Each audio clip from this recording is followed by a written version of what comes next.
Canadians, this message is for you, to all our families, fellows, and friends who are recovering addicts or alcoholics or families of, or just know the importance of this cause. We need you to support us and join together and designate the month of September every year as National Recovery Awareness Month. You can help by contacting your local parliament with a simple form found at www.recoverymonthcanada.ca. So please let your vote and voice be heard by saying yes to Motion 40. We need all the support we can get here, fellows. To show our support for this incredible cause, all of our guests on the Soberoso podcast will be Canadians for the entire month of September. So please vote yes to Motion 40 and join us in sharing our passion for recovery.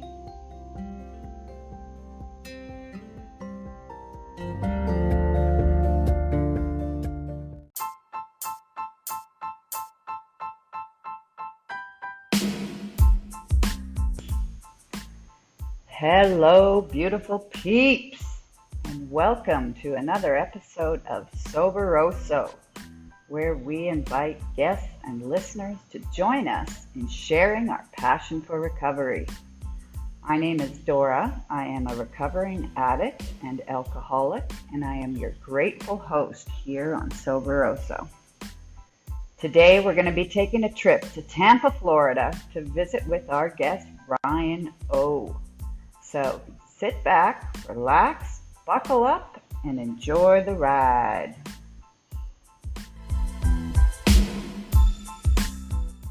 Hello, Ryan. Is that you? It is. Hi, how are you? I am fabulous. It's so good to have you on the show today. It's great to be here.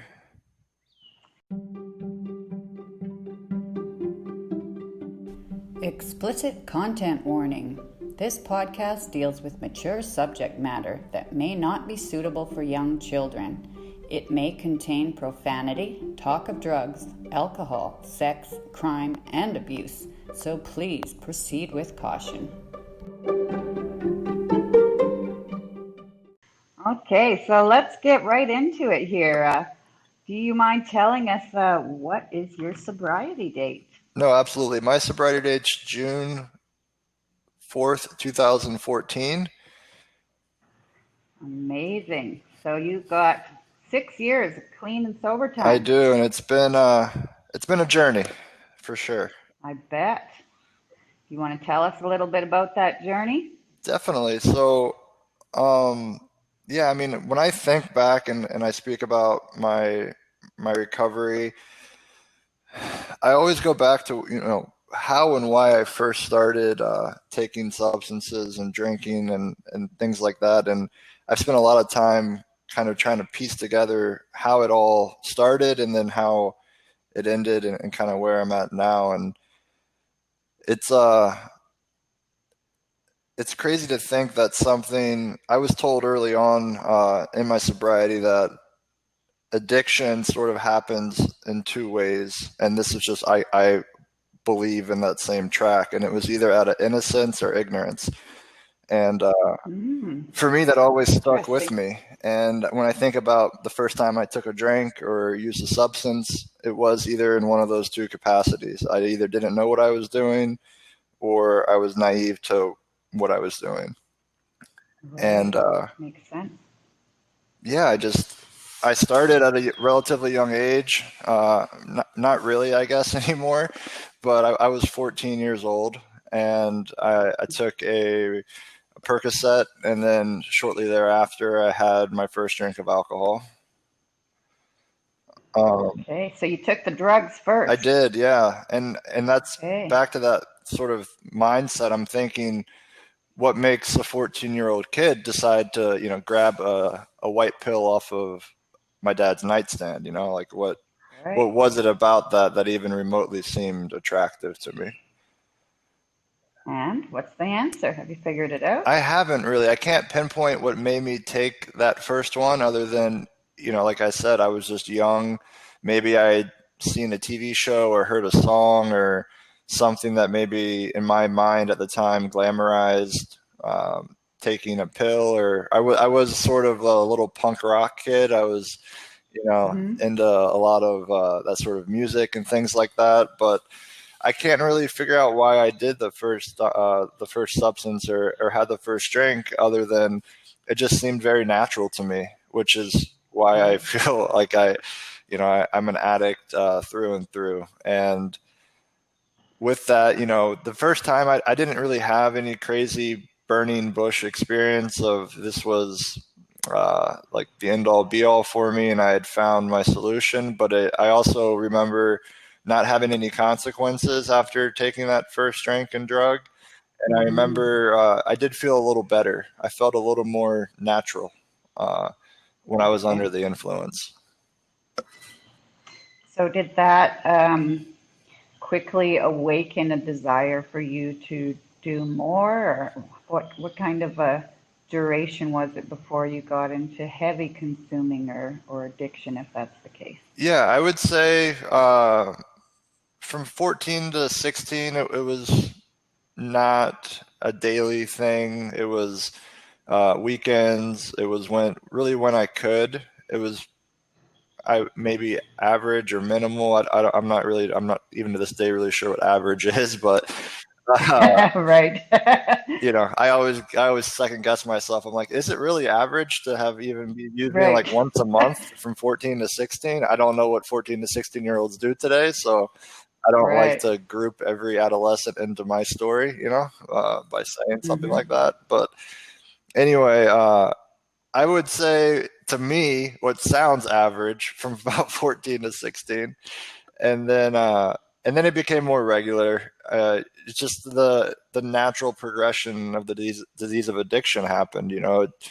It started out Right. casual and it was fun, and then by the time I'm 16, it seemed like I had more of the mental obsession of, hey, when can I get it? Hey, like really looking Right. forward to the weekends or the times when I know my dad would be leaving the house and go check the nightstand or wherever he would maybe leave some pills lying So around. can I ask you, between that like 14 and 16 when you took your first Percocet and your first drink, is that what you continued doing through that first 2 years, or did you start experimenting with other things as It's well? a great question. I did experiment with smoking marijuana, cigarettes. I'm from a rather rural town in Virginia, and chewing tobacco is a big thing. Uh, Okay. so I tried that as well. The chewing tobacco made me grossly sick. Oh, I bet. And of course, I succumbed to that out of peer pressure. And I never had a pleasant experience with that. I had consequences from every time I tried. And again, I was consistent and a thorough user. So I tried probably 8 or 9 times before I was finally like, guys, this is not for me.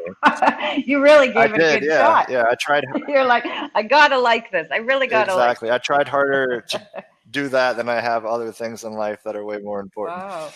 Um, so that really never stuck. Same with smoking. I was a pretty bad asthmatic as a child, and it was like one of Hmm. those things where my mother drilled into my head enough that smoking is bad to where I Right. just didn't. I tried a cigarette maybe 2 or 3 times, and again, just it wasn't for me. And then I would only ever try marijuana after I was under the influence of alcohol, and yeah, that never went well, or I had fun doing that either. It made me very paranoid, and Yeah. so those Okay. So, things just never really stuck. all right. So let's fast forward through your first experience with drinking and drugging to maybe the last month of what was going on, or what were your behaviors before you got to this sobriety date 6 years ago. Yeah, definitely. So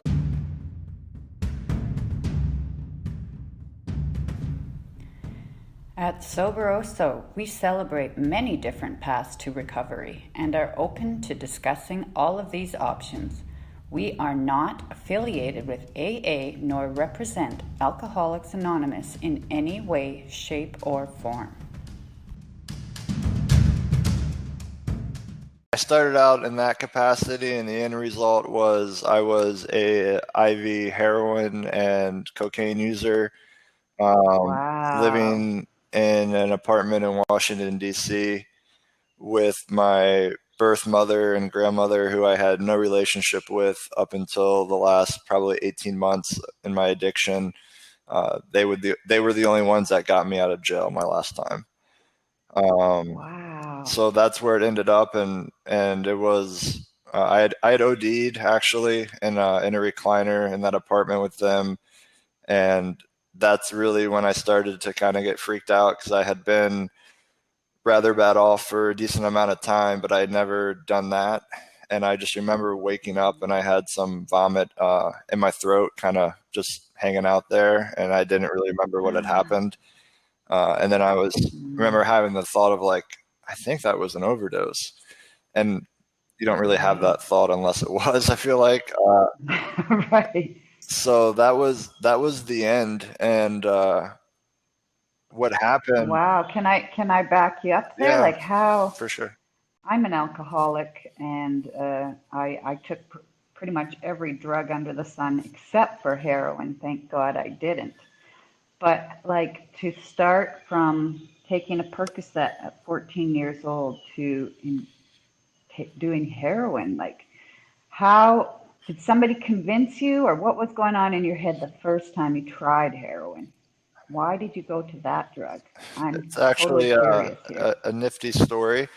So at the time, I was living in Richmond, Virginia, and I had a decent job, which I'd like to kind of talk about here in a Sure. few minutes, as far as what a job means to some people versus what it meant to me. And anyway, I was working, and I went to buy cocaine with one of my buddies. It was the weekend, I think, and we just wanted to do drugs and do our thing. And I went to buy cocaine from this guy, and he offered me heroin for free for the first time. Um, Ooh. so again, with how my brain works, I was like, of course, sounds great. It's free. I'll take Sign it. me up. And at that point, I had already been shooting pills, opiate pills. So Wow. the whole idea of using heroin, basically, probably the only reason I hadn't at that point was just I didn't know where to get it. And then once he offered it to me, it was literally the easiest decision I had ever made at the time. Wow. Um, so yeah. So is it true, like once you try heroin once, you're hooked? Yes and no. I didn't necessarily, from a physiological standpoint, have a greater response. It was more, and this is even worse in my opinion, the mental thing of being like, I'm on heroin now, if I'm honest. Right. Like you've Like I had made it to progressed to that that level. level, exactly. Wow. So and it was more accessible at the time, just given my environment and other things going on, as far as kind of cracking down on prescription opiates and things of that nature. It was kind of that transition point when they were cracking down more on those, and heroin became more accessible as a street drug. And but it was, yeah, I'd say Wow. when I used that, it wasn't anything of a greater physical high. It was more of just like, this is what I do now. Really? Wow. Oh my goodness. Okay. Well, I interrupted you a bit, so why don't you tell us what you wanted to tell me about the job? What does a job mean to somebody like you? Yeah, so throughout my whole addiction, from the time my first job ever was at the age of 15. I had to go get a worker's permit, and it was like a very prideful moment for myself and my family, because I was able to embrace the seemingly good idea of like a strong work ethic, and wow, here he Mm. is wanting to work at 15, and actually getting a job, following through, and going to work. And it was at an amusement park, and it just Okay. obviously That sounds fun. it sounds fun. And funny story on that note, I was so pumped because it was this giant amusement park called Kings Dominion right near my hometown where everyone went during the summer. And my ego was like, I get to work there. It's gonna be awesome. And Right. then they assigned me to clean strollers, and it was the most embarrassing. Oh It was the most no. embarrassing experience ever. So here these girls will walk in that I have a crush on, and these guys who I admired, and Oh I'm over no. there like cleaning dirty diapers out of strollers in the corner. Um, Oh it was shoot. kind of funny, but anyway, so throughout all of my experience, I always landed really good jobs. I went to college after high school. I'd got into Liberty University in Virginia by the end of my junior year. So my senior year, I literally just had to graduate, and I already had a school set up. So then I went there, and then of course, flunked out of there and wouldn't allow myself just to be the kid that flunked out of college and went back to my hometown. So I decided the next best thing was to join the military. Um, Oh I was too wow. big of a coward to actually go into the Army or Navy, so I wanted to find out how I can have the best of both worlds. So that I chose the National Guard. Mm. Oh And wow. again, I say this because on the outside, my life looked like it was relatively well put together. So then Mhm. I joined the National Guard and I became a combat medic, and part of that is national accreditation as an EMT. So then after my 10 or 11 months of my training, I come back home and I get assigned to a unit and I get an amazing job in Richmond as an EMT. And Okay. the reason I bring up the work and the jobs is because on the outside, everything didn't really look like it was that bad. And for my family specifically, and what work means, they would justify a lot of my behaviors and my actions depending on what type of job I would have. So like they knew what I Right. was doing at times, or maybe not the severity, but it was like, hey, he's working, he has his own place, like it's just a phase. Um, Mhm. and Work hard, play hard. exactly, and that's no one's fault. And you know, addiction is such a it's different in every capacity for everyone. So there's really nothing that anyone could have done. But when I mentioned the story in Richmond and getting heroin for the first time and having that job, it was to draw the conclusion that again, like seemingly even in that moment to everyone else, I had my own place, I had a good job, and my life wasn't bad. Mhm. But they didn't know that I'm with my buddy getting offered free heroin and accepting it, going home Right. and using. Um, Right. You know what? I think you've got a very valid point there. I think as addicts and alcoholics, well, in my case, sounds like you too. We almost live, a double life, like a double. To my family, they were very surprised when I told them I'm an alcoholic and an addict. They saw me drinking, but I kept that stuff aside. I never ever once told them I couldn't make something because I was hungover. I never once said I went out to this party till 5 in the morning. I had a totally different party life and family life.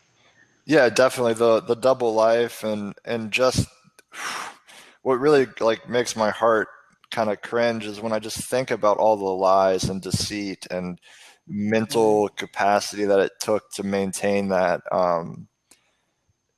But yeah, it's just for me, and I feel like a lot of people who are now sober, we have similar stories in nature in the regard of we know how to put up a front or build that dome to Hmm. where we can kind of hide that and do that double life thing.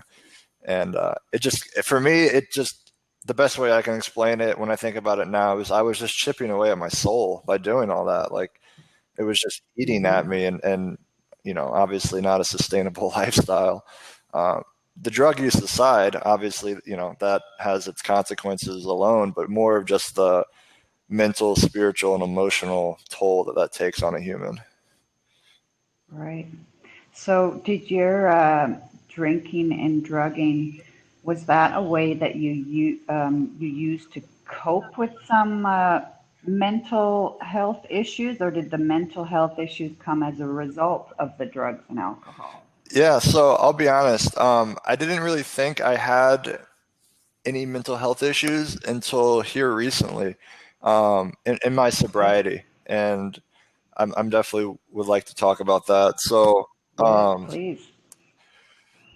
where do I start? Throughout my sobriety, I saw a lot of things happen to other people around me through getting through treatment centers or just sort of the nature of individual recovery. People would get put on medications for sleep and other mental illnesses. And uh, when I went to treatment to get sober, it was, we only ever really worked on my substance use disorder. Right.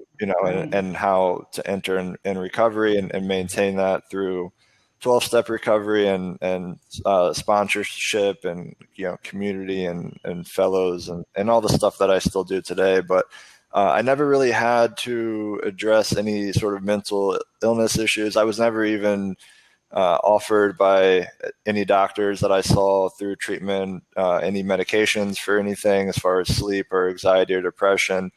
And I was able to work steps and do things and never be impaired by any sort of mental illness that I was aware of, at least. So last year, and this sort of episode for me happened this past winter.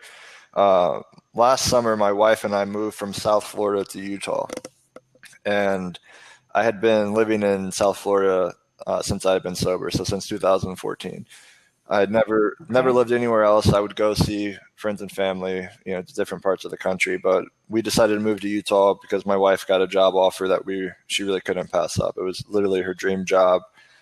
We had vacationed to Salt Lake City and really fell in love with the mountains and the outdoors because we were very active people. So we made this move across the country, and it was literally felt like we were like back in the day going to California for the gold rush. It was just like the highlight of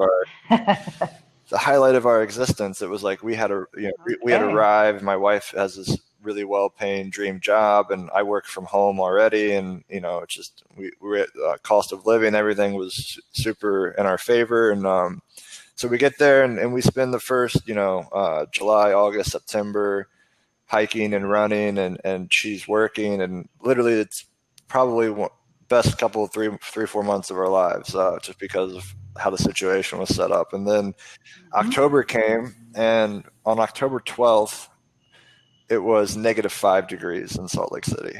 And I'm used to similar weather to where I'm at now. It's summer all year. So I was like, Right. wow, like that was a bit of a wake-up call. So Right. then you fast forward, obviously it gets colder more consistently, and I developed a severe case of seasonal depression. At the time, I didn't even know what that was or what was happening with me, but I'll never forget my wife around early to mid-December was like, babe, are you okay? And it's normally like I know this is not being a man or anything, but like I'm always pretty much okay, and that's just because of God's grace and me working my program of recovery. I can manage myself through working steps and all that, and I'm always very happy. I'm always a positive person, let's just say, and it takes a lot to rattle my cage because I'm very solution oriented. And And so you were already sober at this yeah, time, this was right? last year. Yeah, Okay. this was Okay. last year, and she said, "Are you okay?" And I was like, "What do you mean?" And she goes, you haven't been yourself in like a month." And I was like, "Well, A, why are you telling me after a month, not after a few days, right? Like, geez, you let it go a month?" And and I was like, "Yeah, I mean, I don't really know what's going on. The best way I can describe it is that I really felt like if you're like in a wind tunnel or like you stick your head out the window when you're driving real fast, and the wind just kind of like pushes your skin back against your face." Like I felt like Yeah. I was walking around like that for Oh my a goodness. solid month then, and then I wasn't able to shake it even after she brought it up.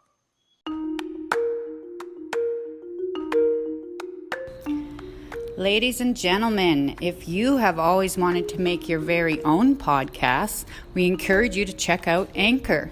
If you have a message or a theme you would like to convey to the world, Anchor is an extremely easy to use application. It's user friendly and it's absolutely free. So check out Anchor and get started on your own podcast today. That really rattled me, and I was like, wow. Like, It rattled you because she called you out on your behaviors, or it rattled me that both? that I was susceptible to something Right, other than addiction. It right. rattled me because I've been sober at the time right around 5.5, 6 years. Yeah, this wasn't that long ago. And through all the work I've done in 12-step recovery and everything else that sobriety from substance use disorders has offered me, I've never remotely thought that I was susceptible to any sort of depression or anxiety or Right. anything like that. I don't want to say I felt invincible, but I felt like I pray, I meditate, I'm connected, all these things that, we're taught to do in 12-step recovery, that like depression and anxiety, like I really just felt like I was blessed, and like that none of that stuff really affected me until Right. this happened. And this, again, wasn't that long ago. And then I'm like, it really, it gave me a glimpse into this world, or this thing that I had never understood or really been a part of or thought would happen to me with mental health, with actual, like a true mental health episode that happened. And it developed in this me once I got through it, and it was luckily just seasonal as it warmed up out there, and I was able to become a little more active consistently, and the sky went from gray and cold to sunny and birds chirping. I started to feel better, along with sort of that turn into spring. Um, So when your wife brought this up to you, did you go see a doctor about it, or did you just try to fight it out I yourself? tried to fight it out myself. And I didn't think of it like that, though. Like, even how you just said that, fight it out myself, because Right. I'm taught in recovery that I couldn't stop using on my own, right? So like, I rely on my higher power. So I mean, I prayed about it. I tried to I talked to my dad a little bit about it and things of that nature, but no, I didn't. It wasn't like, hey, like, this is actually something that could really affect me long term. Let me actually go get help. Um, Right. it was more of, okay, well, let me just try to manage it through the tools that I have in my tool belt through being sober. But then at the same time, as I started to come out of that bit of seasonal depression, the pandemic happened as well. Right. Okay, well, before we get into the pandemic, let me just say that we're talking about seasonal affective disorder, SAD, and I know all about that in my experience as well.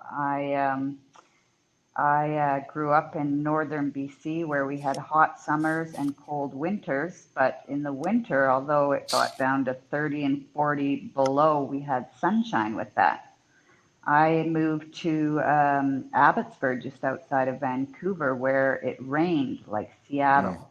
And I definitely suffered from SAD, and I found myself constantly thinking, when summer comes, I'll feel better. Like that for 4 months, 4 or 5 months of the year. That was my thought. Everything will be better when summer comes. And there were times that I would actually go to a tanning bed, not because I wanted a tan, but like I craved the light. I Warmth. needed the warmth. I needed to feel light on my skin. And, I never went specifically to a doctor for that, but I ended up making a geographical change to Mexico because it's summer here every day of the year. And I didn't have to wait for summer. I find a lot of strength for myself just from the sunshine itself. So I hear what you're saying about this sad disorder.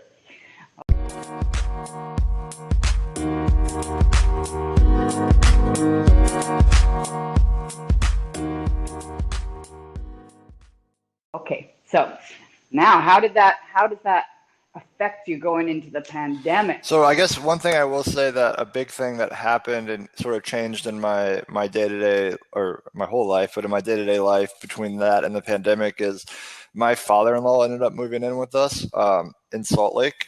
So Okay. with it being cold and stuff, I 100%, as far as in relation to my sobriety, I 100% started isolating. As my seasonal depression got continued, or got worse, or whatever you like to describe that as, I started to slowly stop doing things that I had done to take care of myself throughout my whole sobriety. And that's something that I did want to mention. So the prayer, the meditation stuff that I did, do in my house, I still continue to do, but I stopped making as many meetings. I stopped working out and being active. And like you mentioned, being outside and having sunshine. I stopped doing those things, and I became extremely isolated, which just kind of exacerbated how I was feeling. Red flag right there. So what, like God shows up in my life in so many ways. So as this is going on with me, my father-in-law is living in LA with my brother-in-law, so his son, and they had a couple pretty bad earthquakes, and my father-in-law is a Vietnam veteran, and he was like, I got to get out of here. It was messing with him a little bit. So my wife, kind of unbeknownst to me, but she told me about it, but I didn't really know what was happening. But my father-in-law kind of just like ended up coming out for a couple of days on a vacation and essentially never went back. And do you get along? Yeah, we get along great. Yeah. Okay, we get along good. really well. But it was, I mentioned like her talking to me. This was kind of what seemed to be a sneaky intervention on her behalf, of like, hey, let's bring my dad in, and like, we're super friendly, and it helped out tremendously. Having him there, he's in his 70s, but he acts like he's 15 still, in all the good ways. Nice. And it was awesome to have companionship around, and that really also helped me kind of get out of my own way a little bit, right? Which was something that I was definitely doing, as far as being in my own way. So he moved in with us in February. There was more conversations involved, but essentially we all decided that, like, hey, we kind of all liked living together. I started to get better. We didn't think there would be earthquakes in Utah. Funny side note, not really funny, but kind of funny now, is that after about 2 months of him living with us, Utah had a almost 6.0 earthquake that shook our whole building, and it was the first one in 30 years. So I didn't even know Utah had earthquakes, but they do, and I experienced that. So he was like, I moved here to get away from these things, and they're following them. Right. But yeah, him being there really helped me with my depression, and just kind of spruced up my day-to-day life. Because also I did, and I still do, but I worked from home. So I really had no accountability outside of getting my job done. But I could stay in the house for days or weeks at a time without human contact, essentially. So having him there really kind of spruced up that situation for me. Right. So yeah, that was definitely an eye-opener for me, and really that sort of episode kind of really sparked my passion for understanding, A, that I am susceptible to things like that, and B, that it's something I want to talk about, right? It's something that I'm a guy with, at the time, 5+ years sober, and I'm not there's no guarantee sure way to do this without having the potential for other things to come up. Right. You're not immune. We're not immune. Exactly. Well, you mentioned some pretty good red flags there for depression, or any kind of depression. One is, isolating, withdrawing from things you used to love.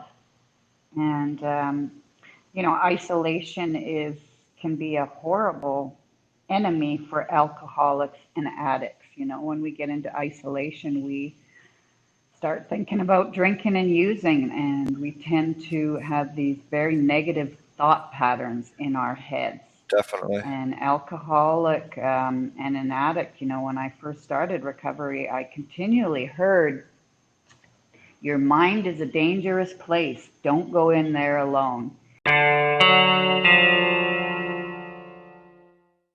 And it kind of sounds funny, but it's so true. And with this whole crisis and world epidemic of COVID, I mean, I don't know about you, but I've been in isolation for 4 months without human contact. And that's a lot of time to spend in your own head, which can be a dangerous place for people like us. Yeah, it's the worst place for me to be by far.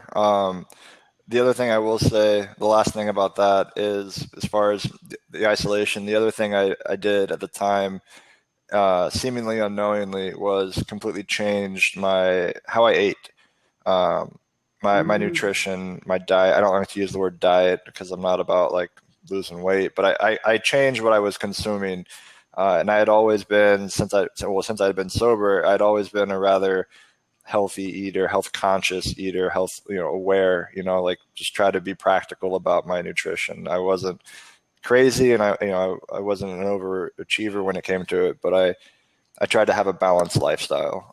But when that episode came on, I started eating a crazy amount of fast food and sugar, which Mm. And I think so. This came along with you when you started experiencing this sad disorder, but also I think in my in my experience with this COVID isolation, my eating habits have gone out the window. I'm working at a computer 8 to 10 hours a day, but as soon as I'm done, it's like my my oasis of Netflix binging and junk food eating. It's not good. no, yeah, the pandemic has made things pretty challenging, and I'm a glass house half full kind of guy, so I always try to Hmm. find solutions and not think negatively. But yeah, that's something else I've been sort of trying to talk about more, because by the grace of God, my sobriety has not been in jeopardy up until right now.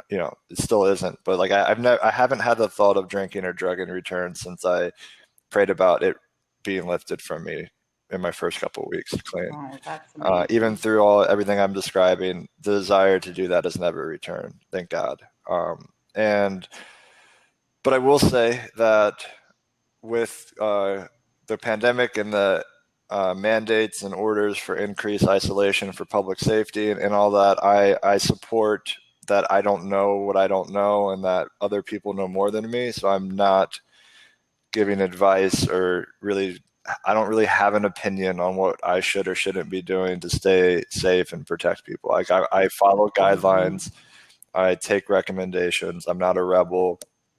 I'm not whatever you want to call it. I listen to what people who are smarter than me tell me to do when it comes to stuff that I'm not an expert in.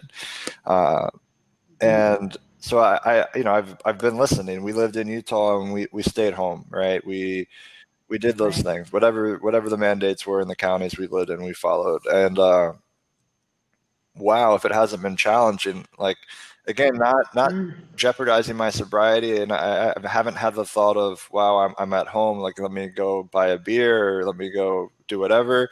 But I truly feel for people who are trying to get sober right now. Hmm. Where this has really sparked like a light in my or fire in my heart is, like, thank God I have 6 years of sobriety and tools, and a relationship with a higher power, and men in my life I can call to talk to when I'm feeling funky, or access to the internet, and all these things where I can make Zoom meetings and do these shows and all this. Hmm. Like, I have resources because I've stayed sober, and I have the blessings that come along with it, and I have enough to keep myself entertained. Like you mentioned, like, you have Netflix and the ability to go buy whatever food you're using right now. Right. But if I rewind my tape to me overdosing in that recliner and being faced with that Hmm. ultimatum of, hey, you need to go to treatment or you're going to be homeless in DC,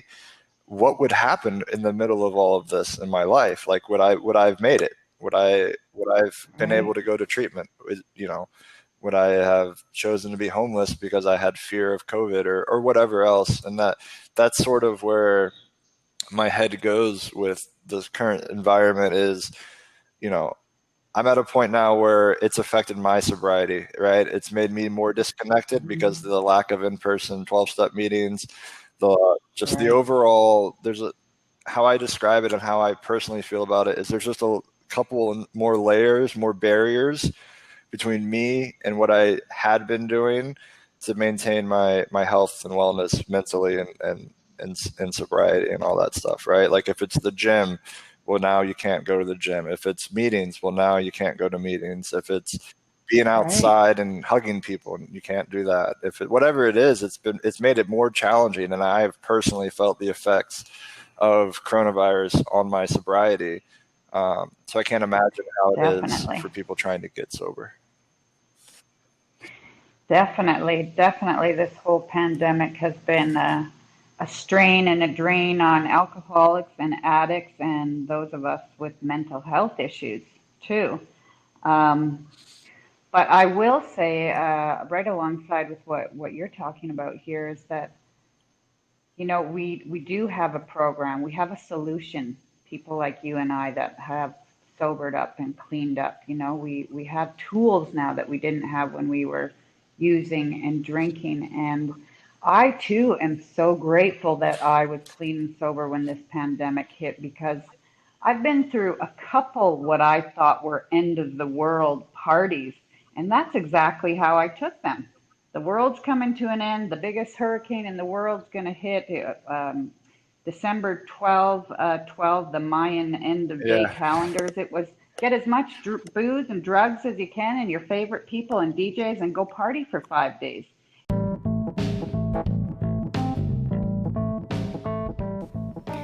You are listening to Soberoso, a show dedicated to alcoholics, survivors of abuse, addicts, overcomers of great tragedies, and those of us with mental health issues too. At Soberoso, we celebrate many different roads to recovery and the journey many people have taken to turn their lives around.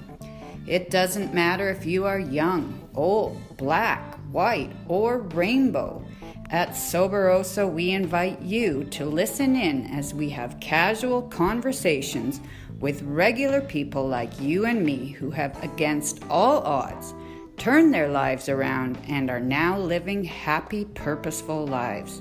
So please join us now in sharing our passion for recovery.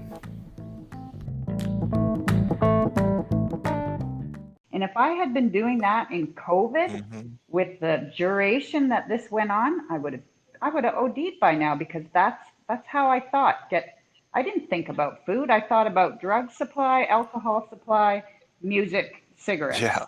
The food will come later. And because we're going into 3 months of something so crazy like this, I I'm sure I would have been dead by now if I had still been using. So thank God I got cleaned up before the pandemic. I'm right there with you. It's like my heart goes out. On that note, something I did is basically my overall thought process on that is how can I make myself as available as possible to reach as many people as possible to let them know that I understand that it's challenging right now if you're still using to get sober. It's also challenging for me as someone in sobriety to do the same habit, to maintain the habits that have allowed me to maintain my sobriety.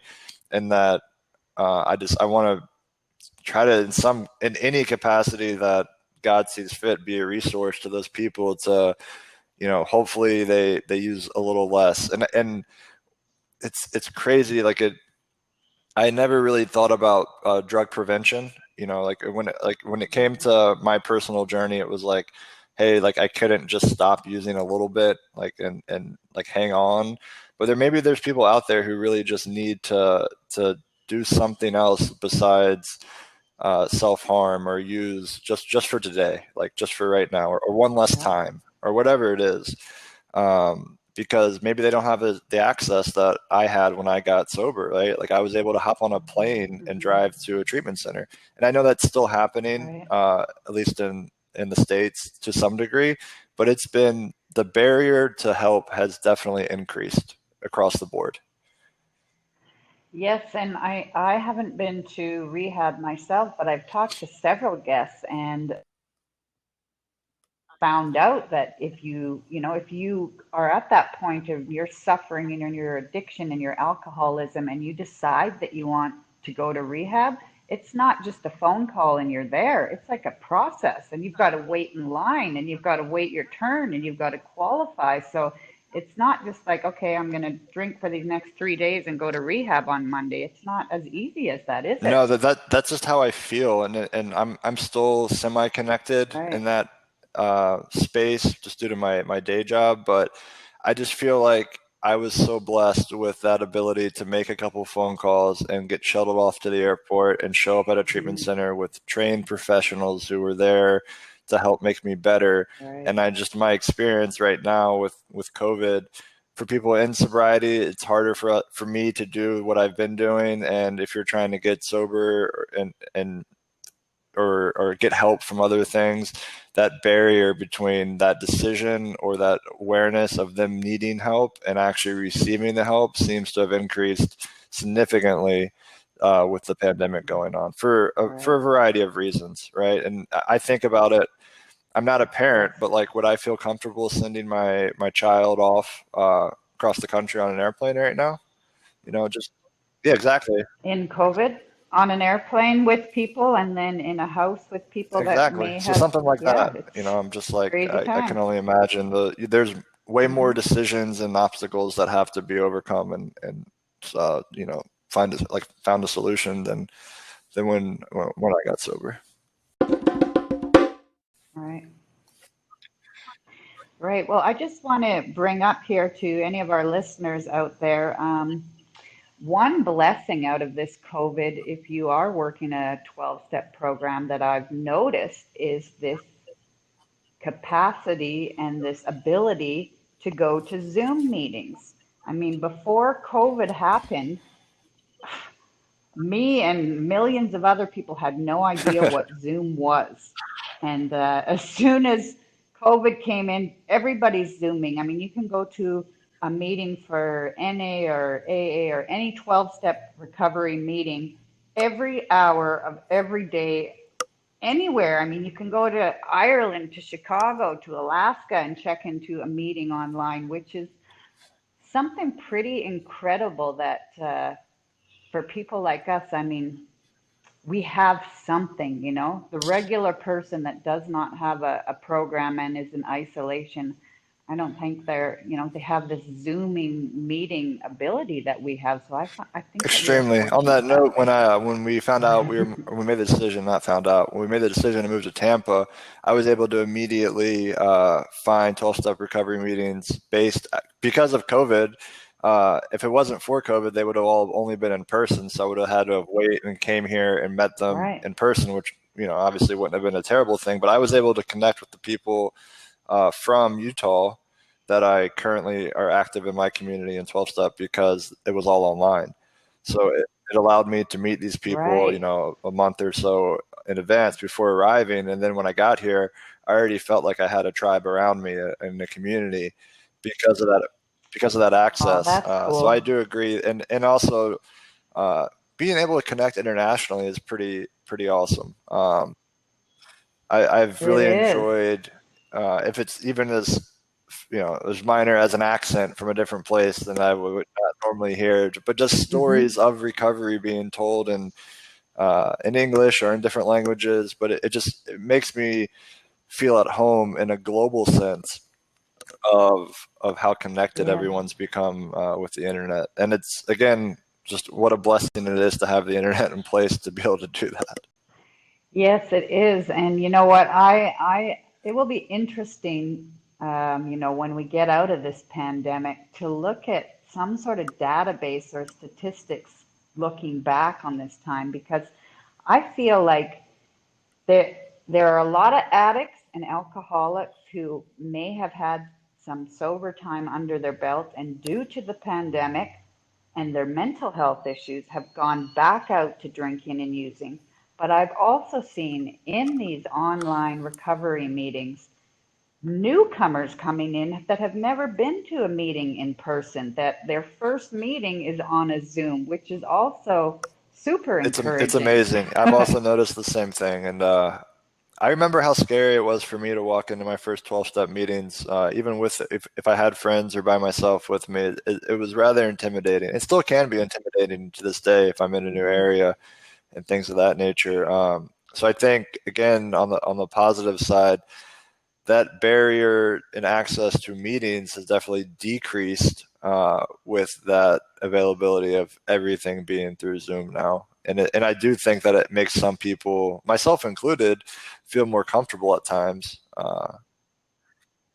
Yeah, because you can Yeah, turn your video off and just be exactly. a voice.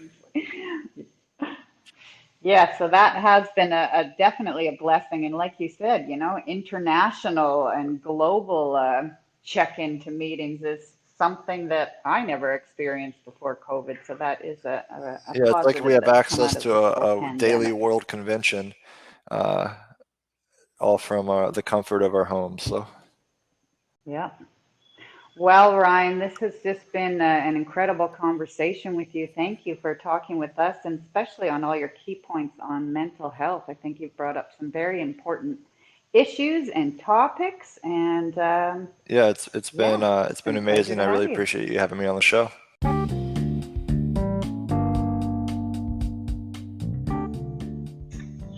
Ladies and gentlemen, fellows, friends, families of us, thank you for being here and for being part of the Soberoso podcast. I think it is an important topic to once again remind you about depression and mental health matters and issues. If you or someone you love might be in a depression, here are some of the red flags that you can look out for. If your appetite changes and you start eating more or less than your normal habits, this could be a red flag. Your sleeping habits change if you find yourself sleeping a lot or not sleeping as much with insomnia, another red flag. If you are no longer enjoying the things you used to enjoy, going out with your friends, socializing, sex, things you used to enjoy no longer give you joy, this could be a red flag as well.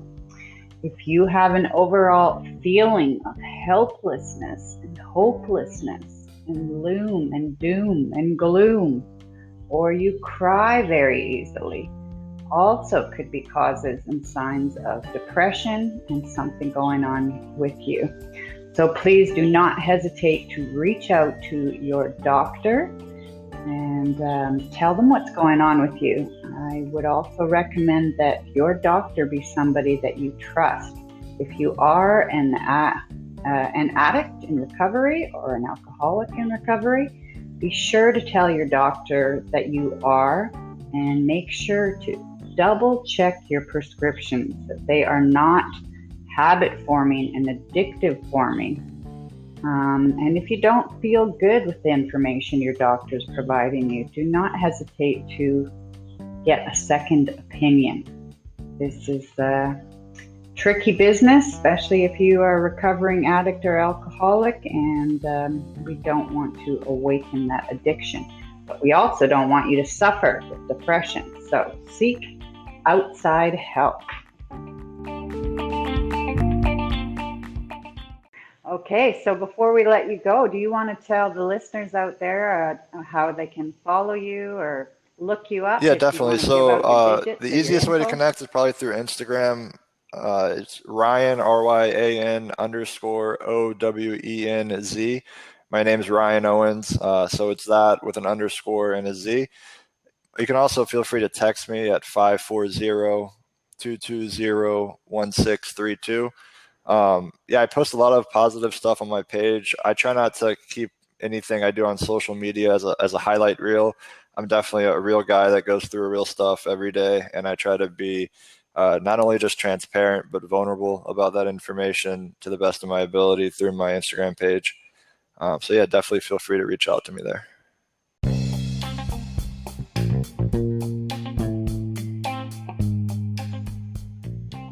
And just an FYI for any of you people out there that might be wondering what we were talking about, these Zoom meetings, there are a ton of online meetings you can check into. It doesn't matter where you are in the world, you can go anywhere in the world and check into a meeting.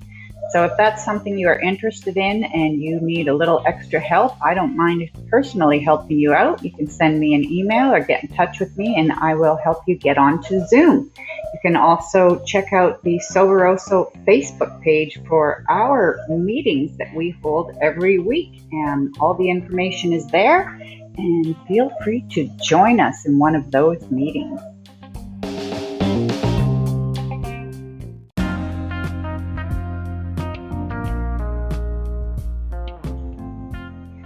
All right, beautiful peeps. We are going to continue bringing you 1 or 2 new episodes every single week. So please look for Soberoso wherever you listen to podcasts. At the end of this month, we are going to be introducing a new segment. So check back for that. We are going to be talking to several different guests in different parts of the world, all on the same episode. And we're going to do a little bit of a question and answering segment. It's going to be taboo. It's going to be, I don't know if I can say that. It's going to be, can I ask that? So make sure to check back at the end of August for that new segment.